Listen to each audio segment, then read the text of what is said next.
Pessoal, esse aqui é mais um vídeo para o concurso de contagem. Nós estamos trabalhando com o Estatuto dos Servidores Públicos. Provavelmente essa lei vai ser dividida em 2 vídeos somente, apesar dela ser muito grande. Então a gente vai trabalhar um pouco mais rápido os artigos, uma vez que eles também não trazem grandes novidades. Nós vamos tratar aqui com todos os artigos desta lei, porque é assim que está cobrando no edital, tá bom? Nós vamos iniciar. Estamos aqui no site da Prefeitura. Aqui a íntegra da lei, com todas as modificações que foram realizadas, já incluso, então é a fonte mais confiável que nós temos. Antes de iniciar especificamente o vídeo, eu peço que você assine o canal e dê o joinha, porque isso ajuda bastante, viu? Então é a Lei 2.160, de 20 de dezembro de 1990. Ela foi aprovada pela Câmara, enfim. Artigo 1º. Esta lei institui o regime jurídico único dos servidores públicos do município de Contagem, de ambos os seus poderes e de suas autarquias e fundações públicas. Parágrafo único. O regime jurídico de que trata o caput não se aplica aos agentes comunitários de saúde e de combates a epidemias, que serão regidos pelo Decreto-Lei 5.452, de 1º de maio de 1973, que aprova a consolidação das leis trabalhistas CLT. Foi incluído por uma lei complementar. Tá? Talvez tenha alguma discussão aqui própria desse público, mas eu não sei, então nem vou me ater. Parágrafo 2º. O servidor público é pessoa legalmente investida em cargo público. Então, servidor público é aquele que ocupa cargo público, em caráter efetivo ou em comissão, ou designado para exercício de função. 3. Parágrafo 3º. Artigo 3º. Cargo público é o conjunto de atribuições e responsabilidades previstas na estrutura organizacional e que devem ser cometidas a um servidor. Ou seja, servidor público é aquele que está num cargo público. O cargo público é o conjunto de atribuições e responsabilidades previstas na organização da prefeitura que deve ser dada a um servidor. Isso é um cargo público. Parágrafo 1º. Cargos públicos acessíveis a todos os brasileiros, criados por lei, com denominação própria e vencimento pago pelo município, para provimento em caráter efetivo ou em comissão. Então, cargo público ele é criado pelo poder público e pago pelo poder público municipal. Ele é em caráter efetivo ou em comissão e é acessível a todos os brasileiros. Parágrafo 2º. Os cargos de provimento efetivo serão organizados e providos em carreira. Parágrafo 4º. As carreiras serão organizadas em classes de cargos, observadas a escolaridade e a qualificação profissional exigidas, bem como a natureza e a complexidade das atribuições a serem exercidas, e manterão correlação com as finalidades do órgão ou entidades a que devem atender. Então aqui vai falar, olha, as carreiras serão definidas em classes de cargos, que serão aglutinadas segundo qualificação, escolaridade, enfim. A classe é a divisão básica da carreira, que agrupa os cargos de mesma denominação, professores, médicos, enfermeiros, segundo o nível de atribuição e de responsabilidade. As classes são isoladas ou se dispõem em série. A cada classe corresponde uma respectiva faixa de vencimento. Então a classe 1 vai ter vencimento tal, classe 2, vencimento tal. A série de classes é o conjunto de classes de mesma natureza, dispostas hierarquicamente de acordo com o grau de dificuldade dos deveres e das responsabilidades e constitui a linha natural de promoção do servidor. Então você vai ter a linha de classe ali, que são todas as classes que aquele servidor vai poder alcançar durante sua vida funcional.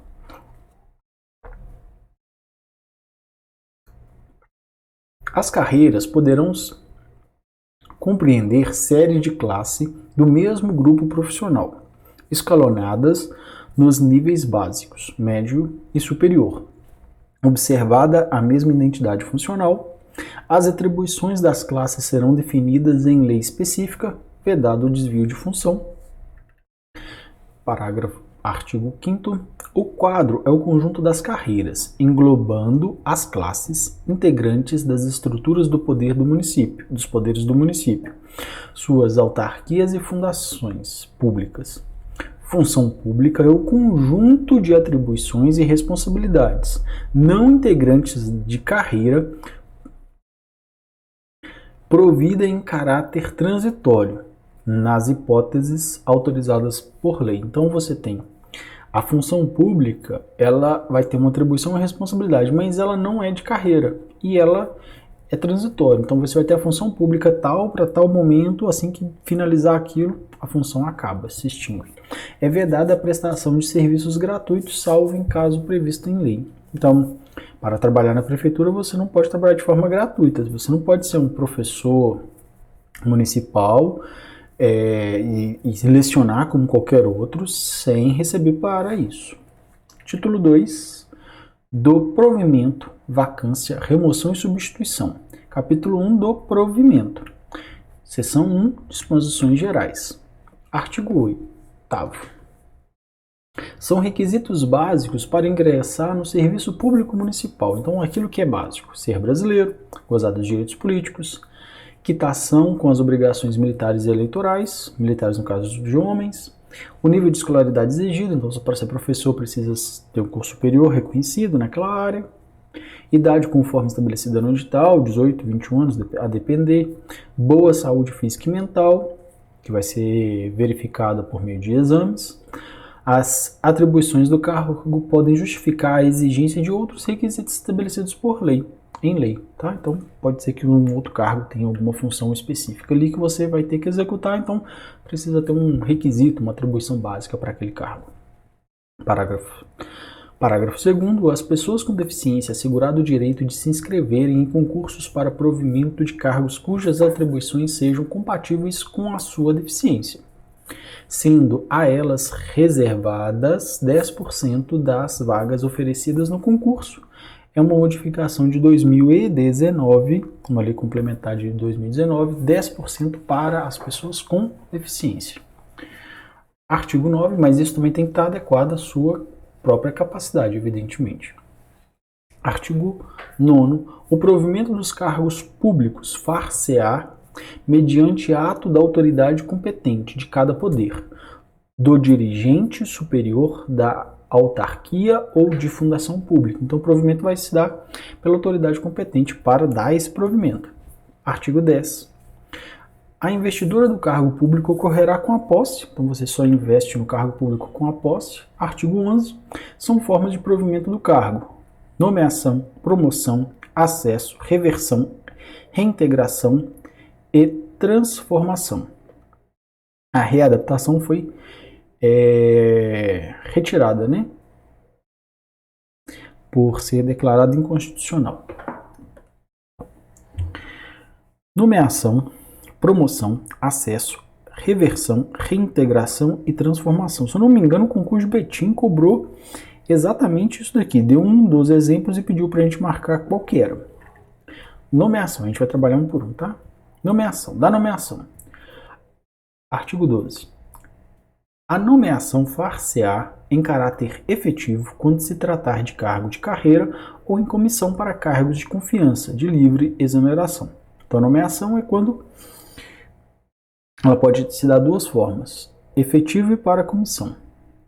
A nomeação para cargo de carreira depende de prévia habilitação em concurso público de provas e títulos, obedecida a ordem de classificação e o prazo de validade. Então, para a nomeação de cargo de carreira, somente por concurso público. Seção 3, do concurso público.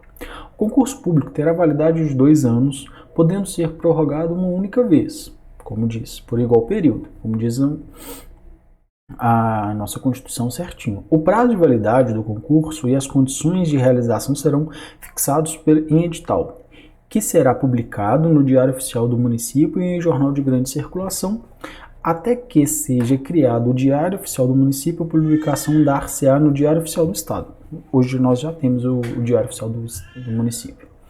Seção 4. Da posse e do exercício. Então aqui nós falamos sobre a nomeação. A gente está ainda lá na nomeação, a gente não saiu dela ainda. Então, a gente tá... Posse é a aceitação expressa das atribuições, deveres e responsabilidades inerentes ao cargo público, com o compromisso de bem servir, formalizada com a assinatura do termo pela autoridade competente e pelo empossado. Então, a posse é um ato público que expressa a vontade daquela pessoa de assumir as responsabilidades, as atribuições, os deveres inerentes do cargo público. Parágrafo 1º. A posse ocorrerá no prazo improrrogável de 30 dias contadas da publicação do ato de provimento. Então, se você foi nomeado, você tem 30 dias para entrar em exercício. Então, não perca. Passou 31 dias, você já perdeu. Em se tratando de servidor em licença ou afastado por qualquer outro motivo legal, o prazo será contado do término do impedimento. A posse poderá dar-se mediante procuração específica, então você pode tomar posse, você vai viajar, pode deixar seus documentos todos organizados, os exames, e deixa ali uma declaração, né, uma procuração permitindo que você faça isso, mas ela tem que ser específica e registrada em cartório. Só haverá posse nos casos de provimento de cargo por nomeação, promoção e acesso. No ato da posse, o servidor apresentará obrigatoriamente declaração dos bens e valores que constituem seu patrimônio e declaração quanto ao exercício ou não de outro cargo, emprego ou função pública. Primeiro, tem que apresentar os seus bens. Se necessário, uma vez que você vai a partir dali ser servidor público, os seus bens interessam. Por exemplo, para avaliar se você não teve um enriquecimento ilícito. Tá? Então é necessário sim e é obrigatório. E você precisa fazer a declaração de cargo. Né? Professor, médico pode acumular cargo. Então, se ele tem outro cargo, tem que ser compatível com o horário, inclusive.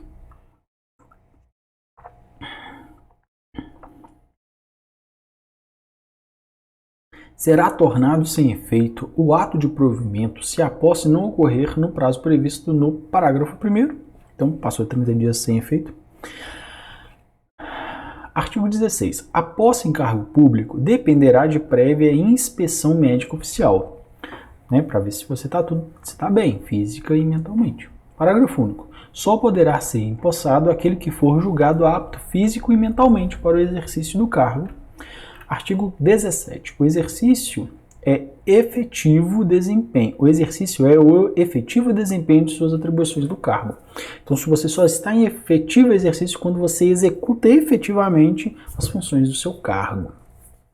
Parágrafo 1º. É de 15 dias o prazo para o funcionário entrar em exercício, contado da data da posse. Então, tomou posse, você tem 15 dias para entrar em exercício, começar a trabalhar efetivamente. Parágrafo 2º. Será exonerado o servidor empossado que não entrar em exercício no prazo previsto do parágrafo anterior. Então, por exemplo, você vacilou lá, perdeu o dia, entrou no 16º dia, perdeu, filho, perdeu, é assim. A autoridade competente do órgão ou entidade para onde for designado o servidor compete dar-lhe exercício. Então, você vai apresentar lá a sua guia, dizendo que você vai entrar em exercício naquele setor, vai ser o seu chefe, né, a sua chefia imediata, que vai dar posse. No caso é exercício, né? Tô ficando doido aqui já, é exercício. Artigo 18. O início, a suspensão, a interrupção e o reinício do exercício serão registrados no assentamento individual do servidor. Parágrafo único. Ao entrar em exercício, o servidor apresentará ao órgão competente os elementos necessários ao assentamento individual. Artigo 19. A promoção ou o acesso não interrompem o tempo de exercício, que é contado no novo posicionamento na carreira, a partir da data de publicação do ato de que promover ou ascender o servidor. Então, você mudou, você não está perdendo ali tempo de exercício. Artigo 20. O ocupante de cargo de provimento efetivo, integrante do sistema de carreira, fica sujeito a 40 horas semanais de trabalho, salvo quando a lei estabelecer duração diversa. Ou seja, para todos, 40 horas. Mas se a lei disser, olha, esse professor vai trabalhar 22 horas e 30 minutos, aí pode. Parágrafo único. Além do cumprimento do estabelecido neste artigo, o exercício de cargo em comissão exigirá de seu ocupante integral dedicação ao serviço, podendo ser convocado sempre que houver interesse da administração.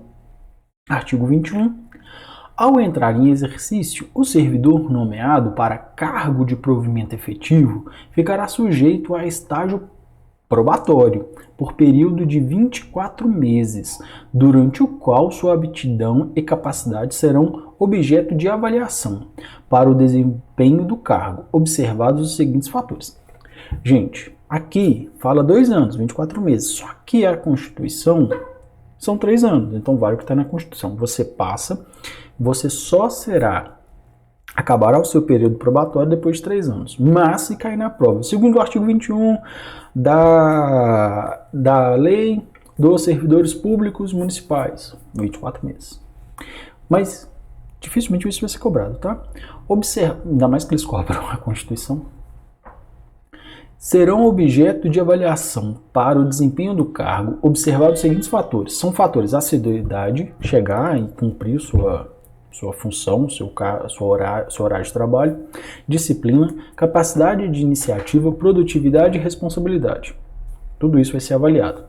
4 meses antes de fim do período do estágio probatório, será obrigatoriamente submetida à homologação da autoridade competente a avaliação de desempenho do servidor, realizada de acordo com o que dispuser a lei ou regulamento do sistema de carreira, sem prejuízo da continuidade da apuração dos fatores enumerados no inciso 1 a 5. Então aqui, como que vai acontecer? 4 meses antes, faz ali a avaliação e homologa ou não. O servidor não aprovado no estágio será exonerado ou, se estável, reconduzido ao cargo anteriormente ocupado. Então, se ele já está estável, ele não passou no período probatório porque ele teve uma ascensão, ele volta para o cargo anteriormente ocupado. O servidor não passar no estágio, vai ser exonerado. 5. Da promoção. Então, aqui nós já acabamos a nomeação. Agora nós vamos para a promoção. Não vou ficar voltando aqui não, viu? Só para a gente marcar ali. Artigo 22. Promoção é a elevação do servidor a cargo vago de classe imediatamente superior à mesma série de classe, por critério de merecimento.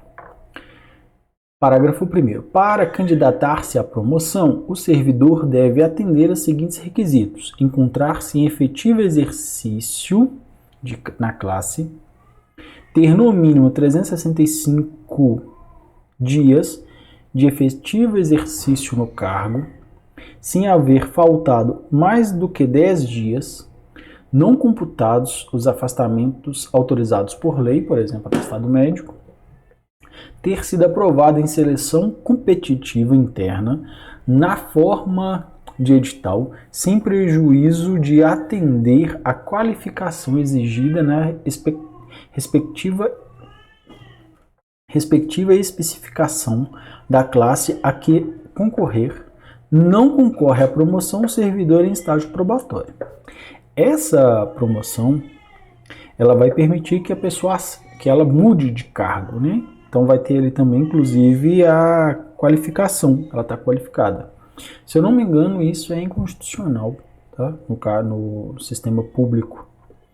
É como se a gente pudesse entrar como um determinado cargo e depois ter uma promoção para um outro cargo.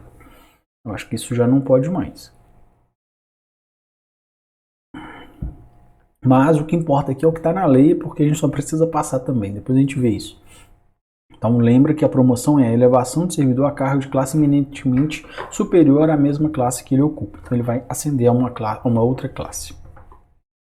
Do acesso. Acesso é a passagem de servidor ocupante de cargo de classe isolada ou final de série de classe de cargo vago de classe isolada ou inicial de série de classe integrante da mesma carreira, observada a identidade funcional. Ou seja, o acesso é a passagem do servidor ocupante de uma classe isolada ou final, então ele chegou no final daquela classe, para uma outra classe de um cargo vago.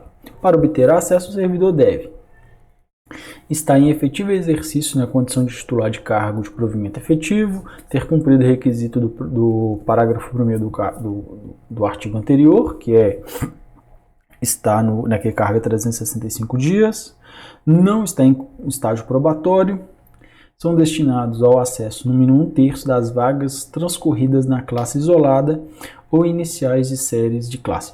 Ah, não, é o acesso que é proibido. A promoção é real, ela pode ocorrer sim, tá? Porque você não muda de cargo. No acesso você muda de cargo. Isso aqui é inconstitucional, não pode. Reversão, mas se cair lá acesso, passagem de servidor ocupante de cargo de classe isolada ou final de série de classe de cargo vago, de classe isolada ou inicial de série de classe integrante da mesma carreira. É isso aí, decora isso aí e bola para frente. Para a seção 7 da reversão, artigo 24. Reversão é o retorno à atividade do servidor aposentado por invalidez quando, por junta médica oficial, forem declarados insubsistentes os motivos determinantes da aposentadoria. Então, a reversão é quando o cara deixa de estar aposentado. Ele estava aposentado por invalidez, percebeu-se que aquela invalidez ela era temporária, ela acabou, pode voltar a trabalhar. A reversão far-se-á no mesmo cargo ou cargo resultante de sua transformação. Ele volta para o mesmo cargo. Parágrafo único. Encontra-se provido este cargo, o servidor exercerá suas atribuições como excedente, até a ocorrência de vaga. Então, por exemplo, ele era professor de geografia, não tem mais professor de geografia naquela escola onde ele trabalhava, nem no município, está tudo ocupado. Ele vai ficar lá como excedente até aparecer uma vaga. Para 26. Não poderá reverter o aposentado que já tiver completado 60 anos de idade. Então, se completou 60 anos de idade, está por invalidez, não mais poderá passar pela reversão. Seção 8.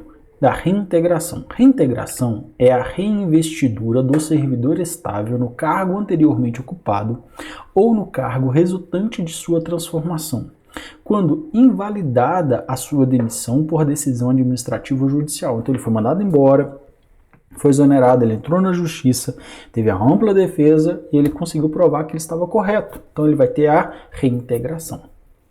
Na hipótese de cargo ter sido extinto, o cargo não existe mais, o servidor ficará em disponibilidade, observado o disposto nos artigos 38 e 41. A gente vai ver o que é disponibilidade lá na frente. Não é muito bacana não. Parágrafo 2º. Encontra-se provido o cargo, o seu eventual ocupante será reconduzido ao cargo de origem, sem direito à indenização ou aproveitamento em outro cargo, ou ainda, posto em disponibilidade remunerada, observado o disposto no artigo 38. Então o cargo está ocupado, ele vai para o cargo de origem, sem direito à indenização, sem nada. A gente sabe que o período que ele ficou ali sem receber, provavelmente a justiça vai obrigar o Estado a pagar, no caso o município. Seção 9, da transformação. Artigo 28. Transformação é a alteração da denominação das atribuições do cargo, mediante lei. Então, o cargo vai ser transformado segundo o seu próprio nome, por uma lei. O servidor de cargo transformado será provido no cargo novo, resultante da transformação.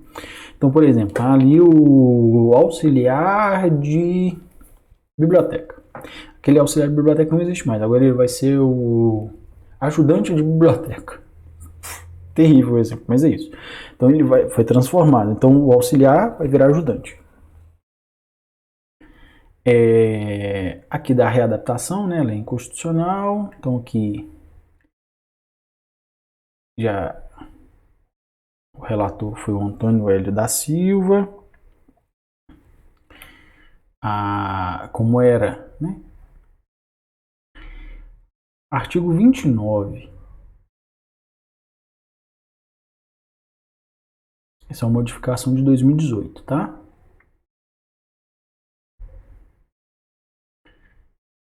Seção 9A. A readaptação. A readaptação é a investidura do servidor em cargo de atribuições e responsabilidades compatíveis com a limitação que tenha sofrido em sua capacidade física ou mental, verificada em inspeção médica odontológica.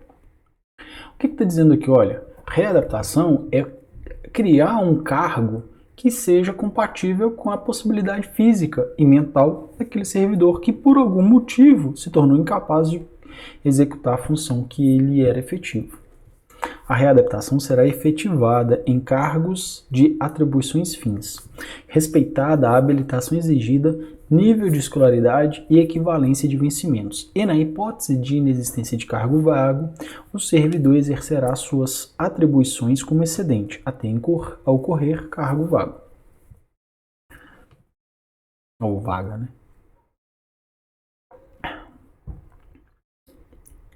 Após constatação da incapacidade do servidor para as atribuições de seu cargo, será solicitada a lista das atribuições inerentes ao cargo, à área de recursos humanos, para fins de avaliação dos itens que podem ou não ser realizados pelo servidor. Então, ele está incapaz de realizar aquele cargo. Ele exige o que daquele servidor? Para a gente ver o que pode ser feito para ser uma readaptação. A Junta Oficial em Saúde, de posse da listagem das atribuições do cargo, sugerirá os itens que poderão e os que não poderão ser realizados pelo servidor, devido à limitação imposta pela sua doença ou lesão. Parágrafo 4º. Caso o servidor seja capaz de executar mais de 70% das atribuições de seu cargo, configurar-se-á caso de restrição de atividades e deverá retornar ao trabalho em seu próprio cargo, mesmo que seja necessário evitar algumas atribuições. Então, 70% das atividades ele dá conta, volta para o próprio cargo, só altera ali o que ele não dá conta de fazer. 5º, a junta oficial orientará a chefia imediata junto às atividades que poderão ser evitadas. 6º, caso o servidor não consiga atender a um mínimo de 70% das atribuições de seu cargo, ele deverá ser sugerida a sua readaptação para um cargo fim, nos termos da legislação vigente. Então, ele não consegue, vai para outro cargo. Parágrafo 7º. Estando o servidor capaz de atender mais de 70% das atribuições de seu cargo novo, a Junta Médica Oficial deverá indicar a sua readaptação, ficando a critério dos recursos humanos as providências necessárias para a publicação do ato de readaptação. Então, ele pode, mais 70% ele pode executar daquela nova função, readaptação. Parágrafo 8º. O processo será encaminhado à área de recursos humanos para indicação dos cargos fins e suas atribuições respeitadas as habilitações exigidas para o ingresso no serviço público federal. Retornando à junta oficial, indicará em quais das opções de cargos deverá o servidor ser adaptado. Caso não haja um cargo para o qual o servidor possa ser readaptado, compatível com suas limitações, a junta deverá sugerir sua aposentadoria por invalidez. Então, ele não pode ser readaptado a nada, aposentadoria por invalidez. Se julgado incapaz para o serviço público, o readaptado será aposentado. Então, ele foi readaptado, mas sua situação piorou, ele não consegue mais cumprir os 70%, aposenta por invalidez. Tem aqui todas as modificações. Capítulo 2, da vacância. Artigo 30. A vacância do cargo público ocorrerá de exoneração, demissão, promoção, acesso, aposentadoria e falecimento. Então, como que um cargo ele pode ser vago na administração pública? Por vacância. A vacância pode ocorrer por exoneração, demissão, promoção, acesso, aposentadoria e falecimento. Então, são essas as possibilidades: exoneração, demissão, promoção, acesso e aposentadoria. No nosso próximo vídeo, continuaremos a trabalhar com esse artigo. Muito obrigado por ter chegado até aqui. Fiquem com Deus, não saia daqui sem avaliar esse vídeo. Muito obrigado, até breve.